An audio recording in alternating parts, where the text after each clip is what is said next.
Agora, dessa lista, esses são os três passos principais, iniciais. Objetivo do projeto, RefSync e essa lista de sensores e atuadores, tá? Os próximos passos são importantes também, mas muitos deles estão dentro dessa lista, perfeito? Vamos ver o que o Lázaro falou aqui. E o que fazer quando você não tem como trocar a roda fônica, em caso da ECU não for compatível? Aí não vai funcionar. Por isso, Lázaro, que é muito importante você ver isso já no início. Se você não consegue trocar a roda fônica, se você não consegue retrabalhar ela e não tem na ICU, não vai funcionar. Normalmente, tá? Normalmente os fabricantes eles fazem esses sincronismos sem custo, ou seja, você vai lá, entra com o fabricante e fala, olha, eu tô com esse sincronismo, dá conta. Se não der, normalmente eles fazem, porque é de interesse deles que o produto deles funcione com a grande maioria dos motores, perfeito? Então, normalmente esse serviço não é cobrado, mas aonde entra um ponto de cuidado? No tempo, beleza? Às vezes os caras vão passar para você, ó, a gente vai implementar, mas isso leva 30 dias. Cada fabricante faz de um jeito. Cada fabricante tem uma sequência de prioridades, não é? Ligou pro cara, no outro dia tem que estar funcionando, certo? Por isso tem que tomar cuidado desde o início. Se o fabricante não fizer e você não puder trocar roda fônica, não vai funcionar. Esqueça. Beleza? Um detalhe, por que eu falo retrabalhar a ECU? Já aconteceu com a gente de usar uma injeção eletrônica que provavelmente ninguém conhece essa injeção aí. Ela chamava Performance Electronics. Nem sei se existe ainda. É uma injeção americana. E ela não tinha suporte para rodas fônicas de virabrequim sem falha, tá? Então, normalmente você tem uma falha lá, né? 60 menos 2, 36 menos 2, 12 menos 1. E a gente tava usando um motor que tinha na roda fônica sem falha nenhuma, era 12 dentes, beleza? E aquela ICU não tinha esse suporte. O que a gente fez? A gente tirou um dente fora, tá? E daí a gente conseguiu fazer. É a melhor solução? Não. E eu quero deixar muito bem claro, não é. Pessoal, existe uma engenharia por detrás da definição da roda fônica, certo? E aquilo lá, se você tem falha, se você não tem, o número de dentes, o tipo do sensor, tem muita coisa por detrás dessas definições. Não é à toa que o engenheiro da fábrica faz, a gente vai fazer um motor novo? Faz aí uma roda fônica sem falha. Não é assim. Não é assim. Tem o porquê das coisas. Por isso que eu sempre opto por usar as rodas fônicas originais e sensores originais. Já está muito bem testado pela fábrica, beleza? Eu ia falar isso no início da live, eu não sei se eu falei, tá? Uma tomada de decisão que é muito importante é nesse retrabalho, ou trocar a roda fônica, ou trocar sensor de roda fônica. Ah, eu vou trocar de indutivo para RAL. É um negócio que eu tento evitar ao máximo, justamente porque aquela configuração inicial, original do motor, já está muito bem testado. Já está muito bem testado. A fábrica projetou daquele jeito, beleza? Então, tomem cuidado, tentem evitar ao máximo fazer alterações, perfeito? Então, respondida a pergunta do Lázaro, isso aí seria retrabalhar a roda fônica, perfeito? Então, o nosso terceiro passo, que é fazer essa lista de sensores e atuadores, eu vou entrar em pontos chaves dessa lista, tá? Que você tem que tomar cuidado, tá? E aqui são basicamente verificações. E a gente vai começar a partir de amanhã fazer essas verificações no nosso projeto que a gente vai fazer ao vivo com vocês, tá? Então a gente vai pegar a corseta lá, o carro ali da Twizy, e a gente vai olhar esse passo a passo naquele carro, beleza? Próximo passo, e a partir de agora não tem muita ordem, mas são cuidados que você tem que ver, tá? Porque isso envolve módulos que você vai ter que usar ou não no projeto, ver se a ICU dá conta ou não, e também orçamento, beleza? Vamos lá. Passo 4. Tipo de injetor. Você tem que olhar se é pick and hold, se é saturado ou se o motor tem injeção direta, beleza? Isso aí define se você pode usar uma ECU ou não, ou se você vai ter que usar um módulo adicional ou não, tá? Amanhã eu vou mostrar, medindo ao vivo com vocês, como que você descobre o tipo do seu injetor, beleza? Por que que isso é um passo importante? Se o seu injetor for, por exemplo, de injeção direta, cara, nenhuma injeção nacional faz. Já começa por aí já. Então, se o cara estava pretendendo usar alguma injeção nacional, não tem como você gerenciar um bico de injeção direta com essas ECUs. Perfeito? Ah, meu bico então é pick and hold. Beleza? Amanhã eu vou explicar para vocês, se você não sabe o que é um pick and hold e tudo mais. Só que é o seguinte, o pick and hold tem diversas injeções nacionais que você precisa de um módulo externo para conseguir acionar esse tipo de bico. Então, você tem que entender o que é um pick and hold, beleza? E como descobrir se é pick and hold ou não. Porque se for, você tem que olhar se a sua ECU dá conta. Se ela não der, muito provavelmente aquele fabricante tem um módulo específico para pick and hold, tá? Ponto chave, tá? Que eu já quero falar já claro para vocês. Esses módulos adicionais não são só para pick and hold. Vocês vão ver ao longo aqui dessa lista que tem diversas características de motores, tipo do bico, se tem borboleta eletrônica ou não, que dependendo da ECU que você vai usar, talvez você precise de um módulo adicional, tá? Então aí que muita gente cai do cavalo, tá? Por quê? Porque ele compra uma ECU achando que vai dar conta. E quando vê, putz, não dá conta. Isso aconteceu comigo, pessoal. E foi aí que eu tive aquele prejuízo de $1.000. E aí que eu quero contar para vocês. O que aconteceu? Foi um dos primeiros projetos que a gente estava fazendo com o Motec. E foi um carro de endurance, tá? Com um motor simples. Era um motor...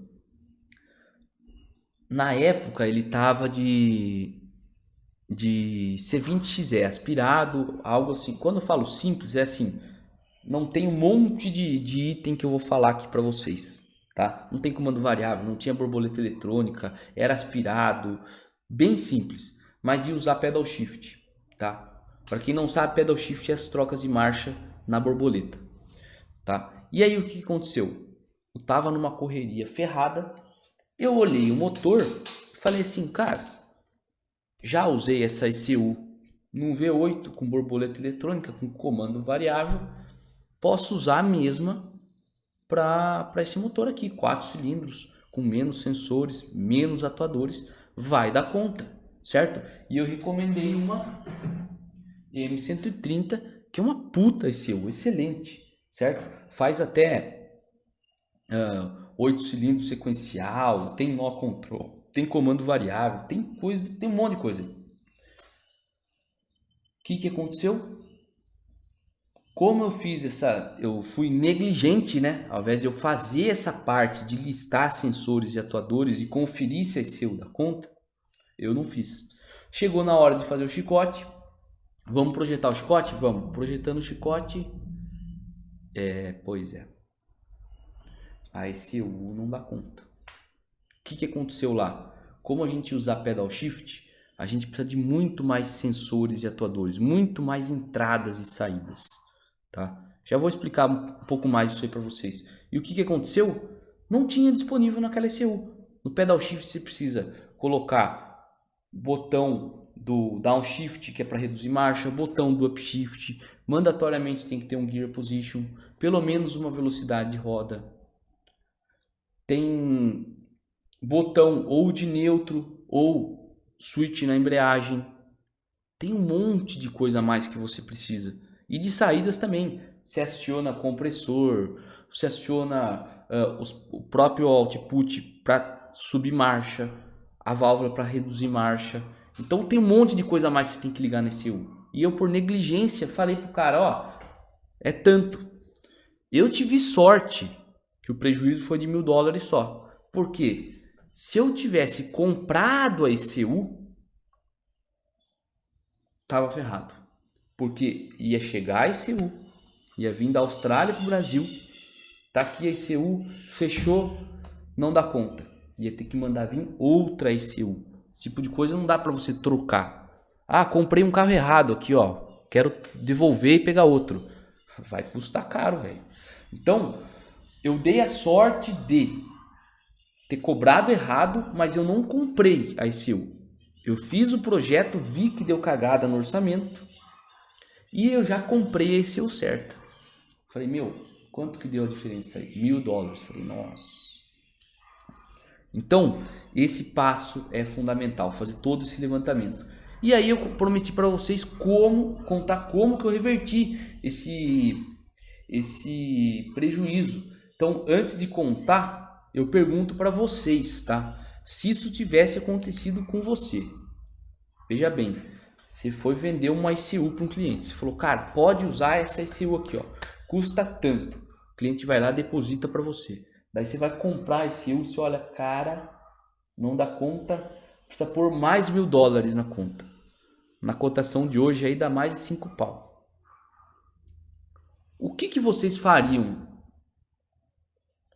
O que vocês fariam? Eu vou falar para vocês, por exemplo, um cara que trabalhava com a gente falou assim, cara, cagada foi nossa. A gente tem que pagar. Vamos pôr a outra ICU, nem comenta com o cara, porque também a gente não tá enganando o cara, a gente tá colocando uma ICU mais cara no carro dele, beleza? Se algum dia ele questionar a gente fala, ó, a gente errou, mas tá aí, tá tudo funcionando, a gente arcou com prejuízo. Alguém tem ideia? O que vocês fariam no meu lugar? Conta aí no chat aí, para ver se vocês têm uma sacada legal aí. Porque, cara, isso foi um negócio que ficou me consumindo. Eu falava, meu, não é possível, cara. Eu vou ter que trabalhar um monte para ter que pagar mais 5 mil. Vocês veem como são detalhes, galera. Quando vocês vão... Uma coisa é você trabalhar. Você tá lá, ó, eu sou funcionário dessa empresa e eu trabalho com injeções eletrônicas programáveis. Isso é uma coisa. Agora, quando você põe o seu na reta, o seu na reta eu falo do ponto de vista financeiro, cara. Meu, um erro custa caro. Olha aí. Sérgio falou. Chegaria no cliente e falaria real antes de começar o projeto. Bate no peito, Éder Silva. Bate no peito, assume o erro e compartilha com o cliente. Se ele quiser ajudar, fica a critério dele. Primeira coisa, falar com o cliente sempre. Show de bola. Galera, o que o Éder falou, eu fiz o que os três falaram, mas eu peguei nesse ponto que o Éder falou, tá? Eu falei assim, meu, a cagada foi minha, eu vou assumir, mas vamos ver o que ele vai falar, certo? Olha o que o Aloysio falou, pergunta para ele sobre futuros upgrades e recomenda essa nova ECU, mostrando que é melhor a longo prazo. Aí é que tá, Aloysio, não seria uma questão de upgrade, porque ele falou, ó, lembra que o primeiro passo é o objetivo do projeto? Qual que era o objetivo do projeto? Eu tenho esse carro aqui e eu quero que ele funcione com pedal shift no futuro, beleza? Então é isso, eu estou contratando você para isso. Eu não posso chegar e falar para ele, cara, um upgrade seria aquela outra, porque daí vai funcionar o pedal shift. Não tem como, entendeu? Não tem como, porque o objetivo do projeto era funcionar tudo aquilo. Então, o que eu fiz? Eu arquei com prejuízo, botei tudo para funcionar, assumi, ó, olha o risco, botei tudo para funcionar.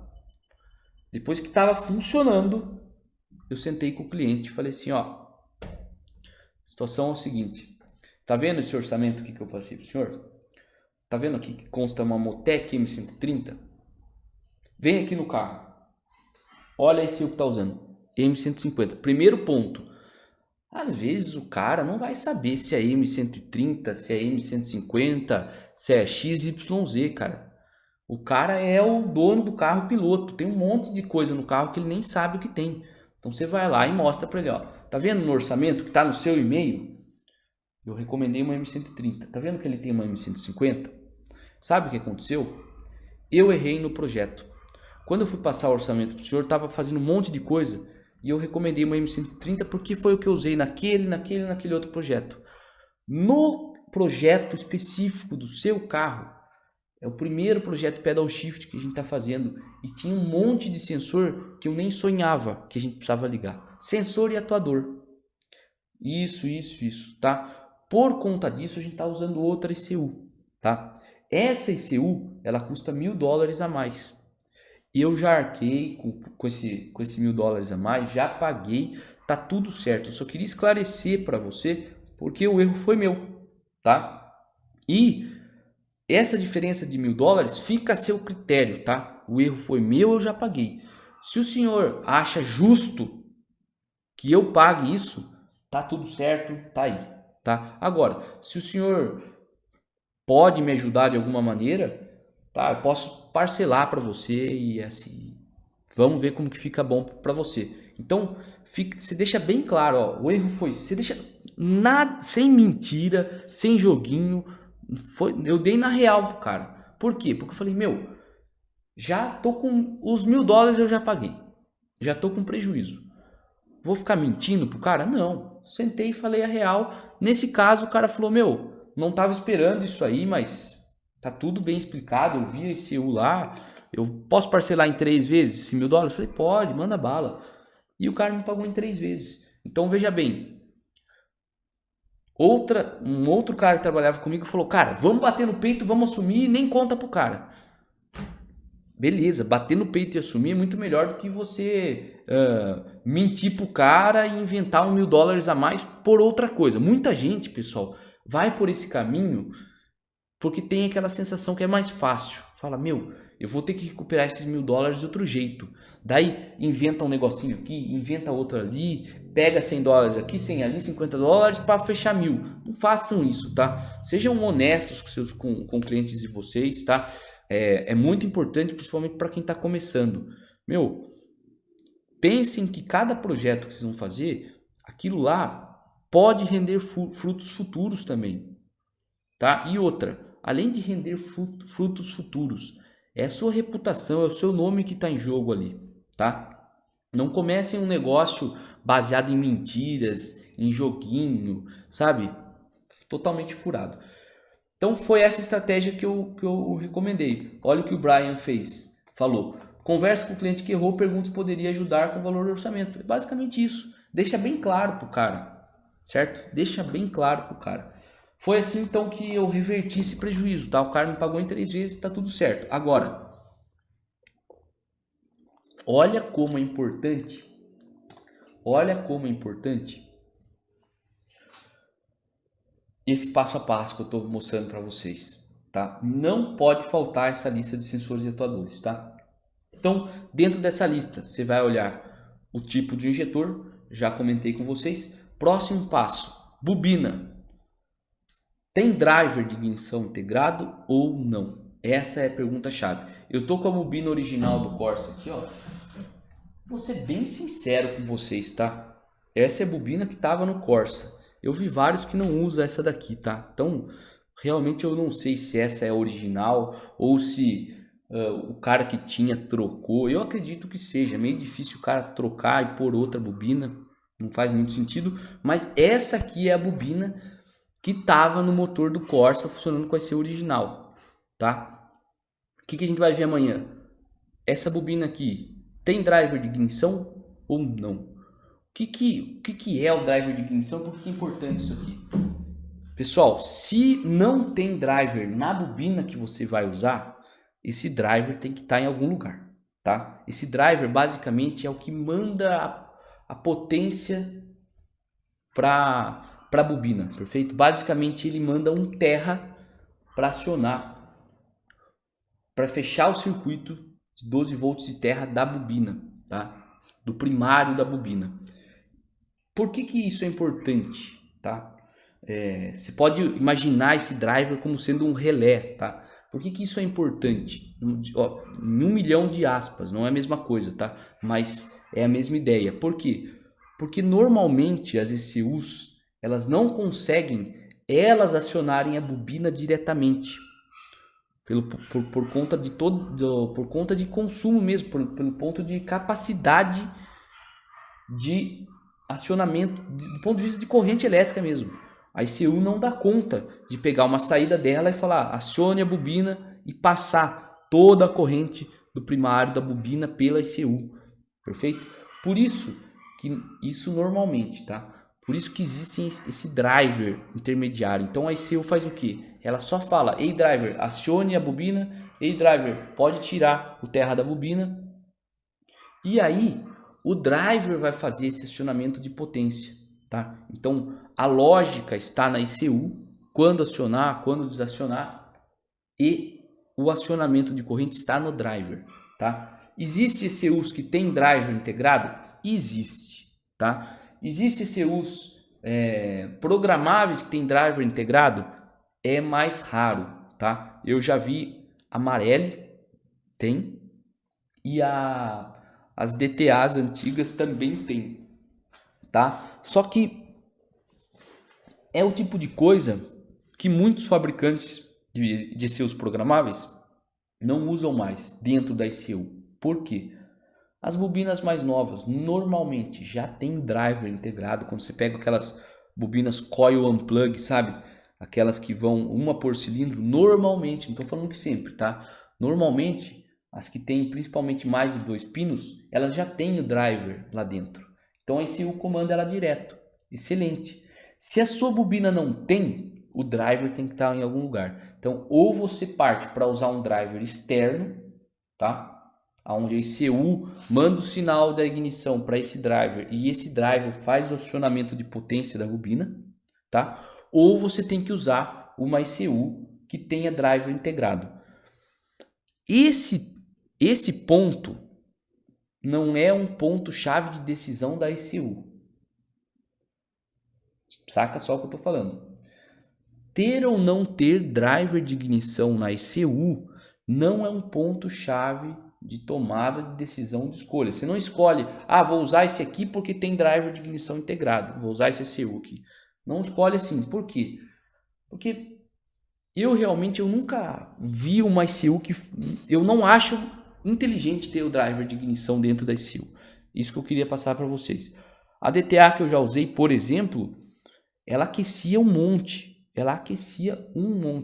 E quando eu entrei em contato com os fabricantes, eles falaram que era justamente pelo driver, tá?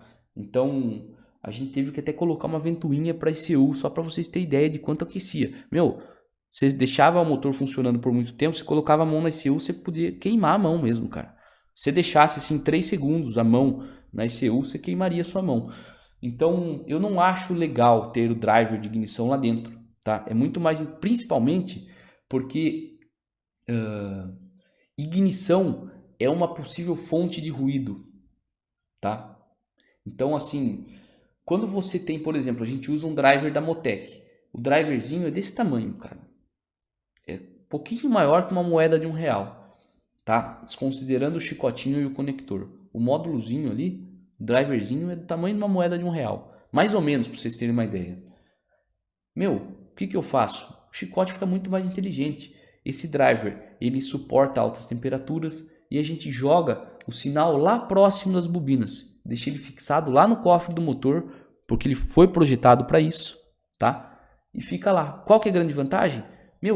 Todo o meu chicote da ECU até lá no motor, ele fica livre desses sinais de alta corrente. Beleza? Você não tem sinal de ignição passando ali, porque isso é fonte de ruído, beleza? Você aumenta a sua probabilidade de ter ruído se você tem se colocar, por exemplo, esse módulo perto da ECU, tá? Normalmente isso não acontece quando você usa ignição indutiva, tá? Principalmente em capacitiva. Mas é uma prática boa de você fazer, sempre deixar o seu módulo lá perto do motor. Isso se você está usando um driver de ignição de qualidade, que suporta altas temperaturas, beleza? Que tem um nível de vedação apropriado para essa aplicação e assim por diante, beleza? Então, tomem cuidado, porque se você não olhar esse ponto, você pegar um projeto que tem uma bobina que não tem driver, Ou você compra um driver, ou a sua ECU tem o driver, ou você troca a bobina, tá? Nesse caso aqui, a gente trocou a bobina. Por quê? Quando a gente foi fazer esse Corsa pela primeira vez, a gente não tinha o driver da Motec, tá? Na verdade, não tinha nenhum driver na empresa. A gente não tinha nenhum driver de ignição. Então, o que a gente fez? A gente comprou uma bobina que tem driver de ignição integrado, tá?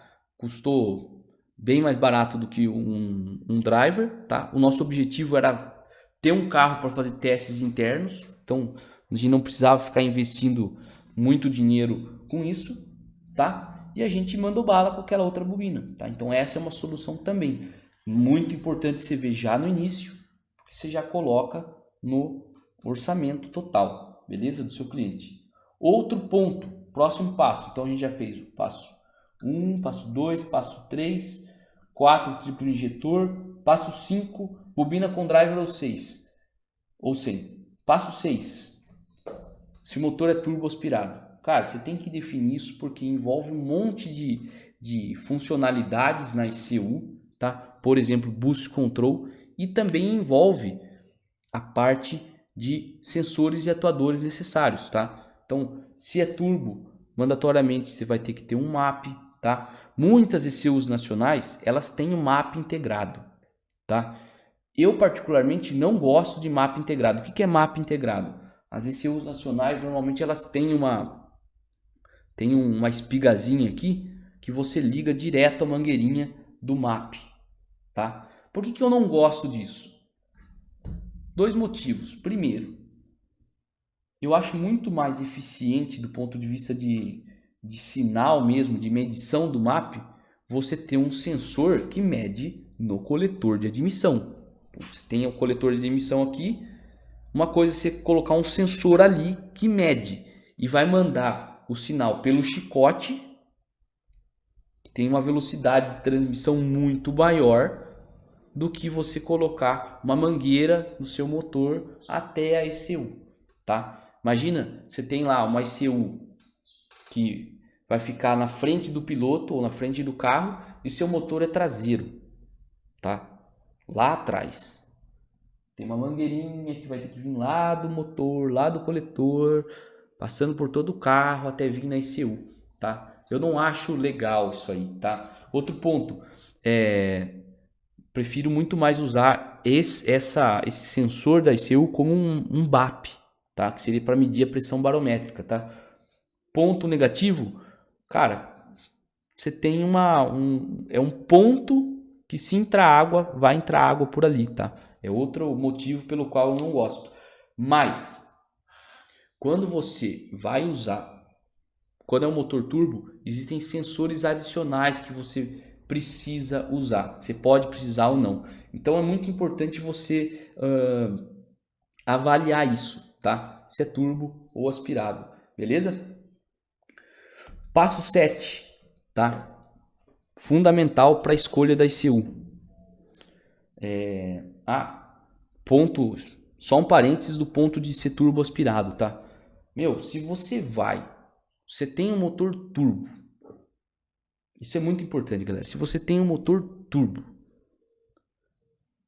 meu, busque uma ECU que tenha boost control e use o boost control de uma maneira que realmente traz diferença pro cara, tá? O boost control é uma das chaves para você mexer na dirigibilidade do carro, para deixar o carro com mais potência. Então, por exemplo, você tem boost control, você pode colocar uma chave de mapa pro cara. Você pode, se é um carro de corrida, colocar um botão para ultrapassagem. Basicamente, você consegue controlar a potência do seu motor eletronicamente, tá? Então você parte do mínimo e com a eletrônica você consegue colocar mais pressão. Então, se o motor for turbo, busque uma injeção que tenha boost control, que você consiga fazer essas coisas, porque é o tipo de coisa que traz diferença para o cliente final. Ter driver de ignição integrado ou não, ser pick and hold ou não ser, para o cliente final tanto faz. E se vocês querem aumentar a valorização e aumentar quanto vocês ganham, a gente tem que entender isso. Quando a gente fica na parte técnica, a gente fica muito focado nos detalhes técnicos para fazer da melhor maneira. Você tem que fazer isso? Tem, show de bola. Só que, o que muda para o cliente é o que realmente faz a diferença, certo? Então, Boost Control, você tendo uma SEO que tem Boost Control, você tem cartas na manga para você deixar o seu projeto muito mais legal, beleza? E é algo assim que não custa tanto, tá? Quanto você vai precisar? A Wastegate você já tem. Se é turbo, já tem uma Wastegate. Você vai precisar de umas mangueirinhas e de uma válvula solenoide. Cara, é irrisório o preço pelo quanto você consegue deixar esse projeto muito mais impressionante para o seu cliente, tá? Então, esse é um dos pontos chaves pelo qual você é turbo aspirado. Se for aspirado, você tem menos essas possibilidades, tá? Mas no turbo você tem muito no Boost Control. No aspirado, o que você pode fazer? O que você pode fazer para ter esse sentimento do cliente que é muito importante, tá? Então, a gente pode compartilhar mais essas coisas ao longo das lives, mas, olha só, vou contar de um projeto que a gente fez. Não sei se vocês viram, vocês estão no Telegram, todo mundo aqui deve estar no Telegram. O que a gente faz? Tá? A gente fez um projeto que é um Bianco. Bianco, para quem não sabe, era um carro nacional muito bonito, cara. Eu acho o design do carro muito bonito. Gosto não se discute, né? Tem gente que não gosta, mas eu acho muito legal. E os caras na época usavam motor de Fusca, tá? Não sei quando que foi lançado o Bianco, tal. Acho que eu nem era nascido ainda. E esse cliente, nosso amigo Marcelo ali de Campo Largo, lá de Curitiba, ele comprou um motor V8 Audi e colocou num Bianco que ele está fazendo e tudo mais, certo? Ele faz um trabalho muito legal. O que eu tenho de carta na manga, eu já falei para ele para deixar o projeto muito mais legal. Ele foi andar com o carro e falou assim, cara, motor, só um parênteses. Primeiro passo, objetivo do projeto. Esse cara chegou para mim e falou assim, cara, eu não quero colocar esse carro em corrida, não quero colocar em track day, é um carro de lazer. O que eu quero é que funcione o motor e, que tenha a mesma potência ou menos que o original. Eu quero até girar menos que o original, porque eu quero ter alta durabilidade e eu só quero me divertir, certo? Então o motor é aquele lance de cobertor curto, né? Às vezes você quer tirar um pouquinho mais de potência, você já diminui muito a vida útil dele, certo? Então esse é o objetivo dele. As decisões que a gente vai tomar técnicas ao longo do projeto têm que ser norteadas por esse objetivo. Na hora da calibração, tomei decisões baseadas naquele objetivo. Cara, eu lembro até hoje, a gente acelerou o motor no dinamômetro de bancada. A gente acelerou o motor, a gente fez o primeiro teste, ele estava junto, ele falou assim, cara, para mim isso aí já tá bom. Então, não faz sentido você ficar tentando tirar mais potência se já atingiu o objetivo do projeto, perfeito? Agora, sabendo do objetivo do projeto e que ele não é turbo, eu não tenho essa possibilidade de boost control, o que eu posso fazer?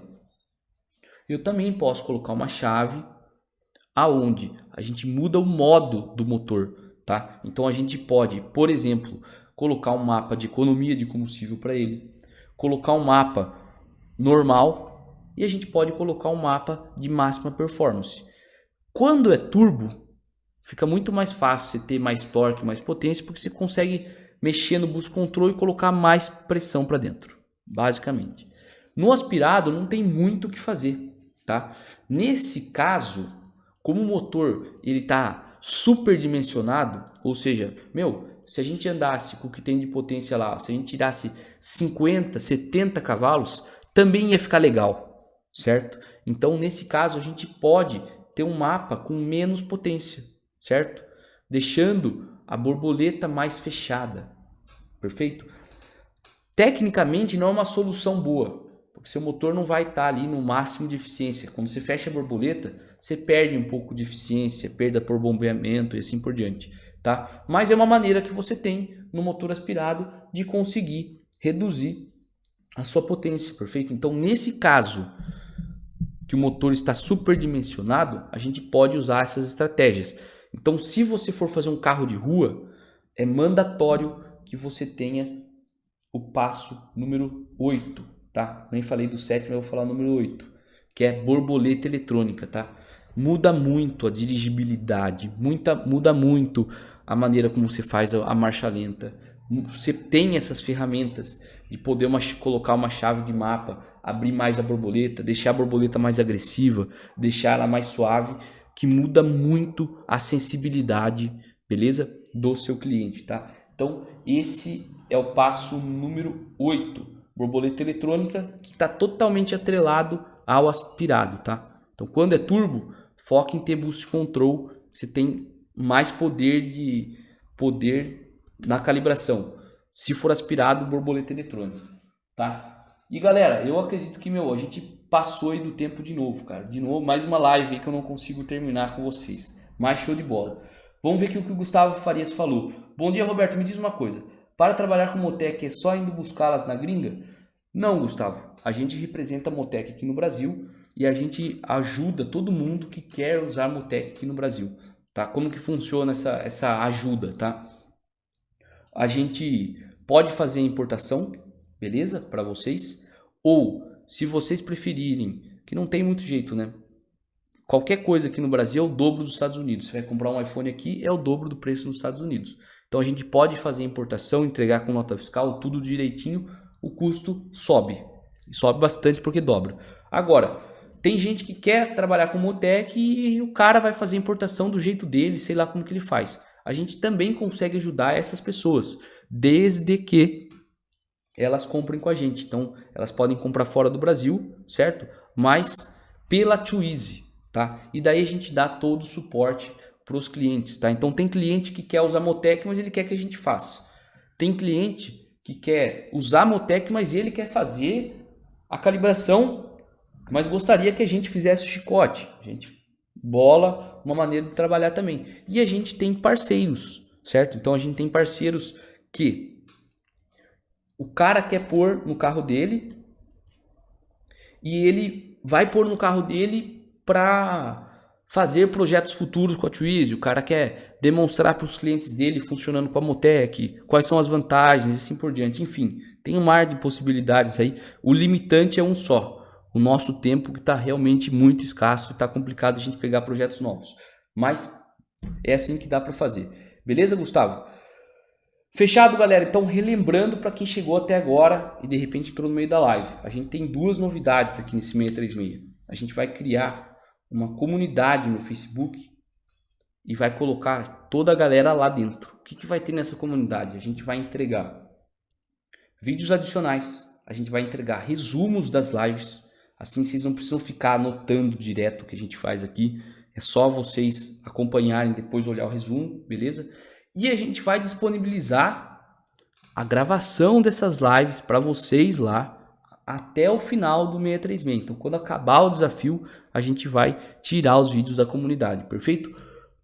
Como que faz para participar dessa comunidade? Tem que pagar alguma coisa? Não. A única coisa que eu peço é que vocês nos ajudem colocando 100 pessoas ao vivo nessa live. Quando a gente finalizar uma live, ó, teve mais de 100 pessoas na média aqui? Teve. Tá? E não é 100 pessoas participando, que entraram. Nessa live a gente já teve aqui, tô olhando, 105 pessoas. Tá? É 100 pessoas, mais de 100 pessoas acompanhando em tempo real. Que a gente tá com 55 agora, ou 57. Então, nos ajudem, cara. Chama um amigo que você sabe que curte essa área. Chama o cara para acompanhar. Façam a parte de vocês que a gente vai fazer a nossa parte para esse desafio ficar mais animal e bom para vocês. Que nem o V8 Rock pediu aí, um abraço aí pro meu amigo V8 Rock. Dá like, tira o print e faz aquele story nos marcando, que isso aí nos ajuda muito. Beleza, galera? Amanhã a gente segue isso aqui e quando a gente terminar esses 15 passos, a gente vai para definição da ECU, tá? Então a gente vai finalizar os 15 passos, a gente vai fazer os 15 passos no Corsa e estudar qual ECU que a gente vai usar nesse projeto.